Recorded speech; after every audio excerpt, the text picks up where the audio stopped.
Ann Coulter is the best-selling author, a brilliant columnist. You know, she just spoke at Oxford. You know, she's going to speak at Columbia University. Ann Coulter, how you doing? Fine, thanks. How are you, Mark Simone? Oxford. Wow, I'm great. Oxford. That's pretty impressive. It was fun. And Columbia, how'd that happen? They're so usually crazy, liberal. I know. We'll see. I think it'll be nice. It's March 27th. I hope you'll come. Well, that's Columbia. Now, your latest book. Columbia's nice now, thanks to Mayor Giuliani. Yeah, no, but your book, In Trump We Trust. Everybody should get that, by the way. Usually you bring the book so people can get it signed or something. But when these Columbia students see a book called In Trump We Trust. Oh, I think they're going to love it. I think. But that's a big deal to be speaking there. That's where the Iranian president spoke. Yeah, I know. Me, Ahmadinejad. So I guess we'll see. They seem to believe in free speech more than Berkeley.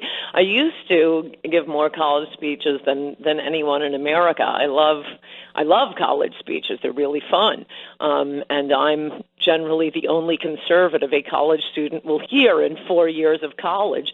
So it's kind of a mind-blowing experience for them to hear what someone else has to say. What the other side is like your entire political news comes from MSNBC, and then I burst out of the blue. So I'm glad these are picking up. I also have one in Boulder, Colorado, the week before Columbia. I hear Boulder, very conservative campus. Oh. I'm being sarcastic. Oh, there you go. Boulder. You know, if you watch this crazy MSNBC or Lester Holt or CNN yesterday, you would think the biggest news in the world is Jared Kushner.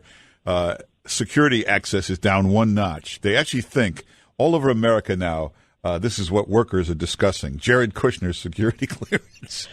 Well, I will admit the security clearance per se is not, well, actually it is. It is kind of bad. This is why you shouldn't be hiring your relatives.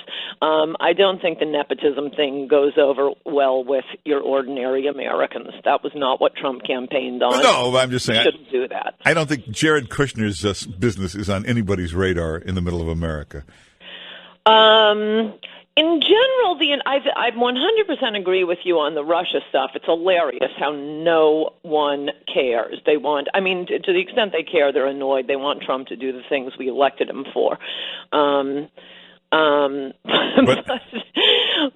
you know, no, the nepotism thing is bad. Hey, you know, President Trump says he's going to California to look over the wall samples. The prototypes. Oh, excellent. We're what is it, 410 days in? Well, he got the tax cuts done. He's going to get the wall done. He's got the 10 prototypes. They've had people testing them now for a few weeks, and he's going to go make the final call. You sound skeptical.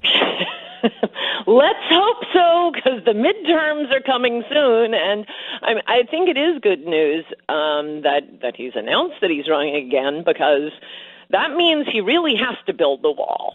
Otherwise, I mean, if he doesn't build the wall, he'll just have to announce, oh, look, I made America great. I'm not going to run again. Because you can't run again after running an entire campaign on building the wall and supporting illegals at every single stop. And he apparently wants to keep the illegals and not build the wall. So, okay, if he builds it, one of the tweets I think I retweeted yesterday was someone begging Trump to build the wall just so we would stop having to hear my constant border wall updates. You'll get your wall. Even higher priority, we need to build or get an attorney general. Sessions has got to go. Don't you agree? I'm also kind of lukewarm on that point. I mean, I can think of others I might want to put in that position, and particularly in Rosenstein's position. I wouldn't get rid of him. I'd move him someplace else. Yeah, well, that's what would happen. They'd give him another cabinet post. Here's the problem. Like maybe Homeland Security. Well, the problem is you can't get a new attorney general appointed. Congress will never confirm anybody. So you can only take somebody who's already in the administration. Oh, that's insane. No. This is the whole problem with the Trump administration, as illustrated by the Michael Wolff book. Michael Wolff, Trump administration, or Trump himself may denounce that book, but Michael Wolff is a great reporter. Everything he reported was told to him by someone working, let's see, that's right, in the Trump White House, and Trump hired them. You can't just keep moving the swamp pieces around. Okay, but you can't. And no, I totally disagree with you. You only need Senate confirmation. But you won't get it. Oh, for Pete's sake! Well, then we're getting rid of the Commerce Secretary. Where is it? Transportation? Where is Mitch McConnell's wife? Yeah. I thought that was the whole point of putting Mitch McConnell's wife in a cabinet position. But if you name somebody you would love as Attorney General, these senators will never confirm him.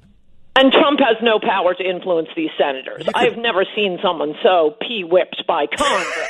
You can try. Oh, for Pete's sake. You can try, but okay, now I'm with Lawrence O'Donnell. He wouldn't have run into the burning building. So if he can't face down Mitch McConnell, if he can't make them bend to his will on an appropriate attorney general and appropriate people for a lot of these positions, the problem is he was listening to Reince Priebus and RNC and, his son-in-law, who has a lifetime of experience in politics, and just, moved people from the RNC over to these positions in the administration. That has been an absolute abject disaster. No, I got to agree with you on that. Here's breaking news, big breaking news. PBS is going to launch a conservative talk show. This is going to be like the New York Times conservative columnist. Yeah, they have this David Brooks, who's the most liberal left-wing kook, but they register him as a Republican so they can claim he's a Republican. Well, the funniest thing is this recent. I'm sorry, we'll get back to the NPR or PBS or whomever it is, because I'm dying to hear who they're. I'll make some guesses. There's been this push at the New York Times editorial page. We're bringing in conservatives. We're bringing in conservatives. And every one of them is a liberal on every single thing except Israel. Oh, my gosh. It would be like hiring, a liberal Catholics, and the one thing they're conservative on is abortion. It's like CNN has that woman, Anna Navarro, who's the most left-wing liberal you've ever seen. And they say, well, she's registered as a Republican. They do that just to trick you. But see, we could take care of that if Trump would start deporting illegals. Well, let's see. I don't think I have the name of the two conservatives, but they've got. Yeah, but you're right. Guess they're good on Israel. All right, here it is. I don't know if any. Michael Gerson. Do we know who that is? And Amy Holmes. Oh, okay. Not great. So, but PBS is the most crazy liberal network. There's nothing more left-wing kooky than that Bill Moyers show. Yeah, totally, and traitorous left. But it's interesting. I do think this is a good sign, and at least the threat of Trump not being afraid of Mitch McConnell perhaps is influencing PBS. I mean, it's insane that there is any sort of government support for PBS. For Pete's sake, we have not only a gazillion cable news shows and cable stations. You can't even, you get to a hotel and you can't find anything because there's so many stations. I'm not saying I want to go back to only 3 news stations for 1 hour a night, but and now with the internet, it's infinite.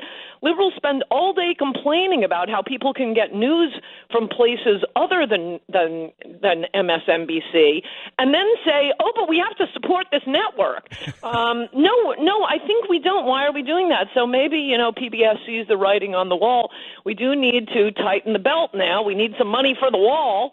So maybe that's what's finally made them think of the novel idea of having someone on their network that represents half of America. Well, actually, PBS kind of abused the whole privilege. They should never have allowed any political shows on there. They should have just stuck to good stuff like Sesame Street. And Sesame Street, yeah. The Kennedy Center gets government funding. For years, they were very careful never to allow any political show ever in there of any kind, left or right.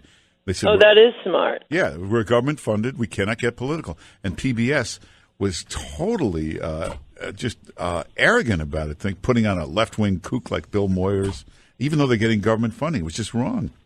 When I worked for the Senate Judiciary Committee, we did, in case you're wondering, we did try to cut PBS funding. That was something that I assume always comes up when there's a Republican majority in Congress.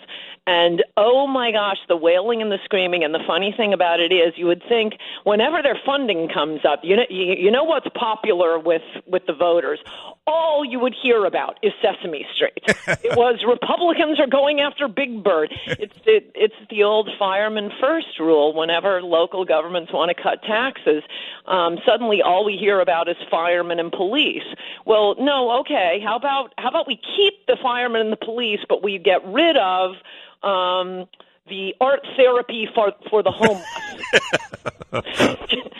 No. At that point, then that's how you figure out what's popular. You see it in Washington with the military, though I think they may be overdoing it with the military, in as much as military dollars are now going for the transgender conversion therapy. Yeah. Well, I hate to say we're out of time, but everybody should get Ann Coulter's book, In Trump We Trust. You should get her new column. It comes out tonight. You should be. Oh, it's buffo. Don't miss tonight's column. If you read nothing else, read tonight's column. And you go to AnnCoulter.com, or make sure you follow Ann Coulter on Twitter. One of the biggest tweeters on Twitter, Ann Coulter Twitter. Get the book Adios America. That's one of the great books. And when are you going to speak at Columbia? March 27th. I think it's 7 p.m., but I'm not sure about that. Mark your calendars. March 27th. It's going to be fun. Is that open to the public, or you have to go to? I think so. Oh, okay. So you can see her. Certainly, you can come. Well, it's all the way uptown. It's beautiful up there now. Remember when that was a war zone? Oh, thank you, Rudy Giuliani. All right, I'll come. But everybody follow all that stuff and follow her on Twitter. Ann Coulter, thanks for being with us. Talk to you soon, Mark. All right, take care. We will make America great again.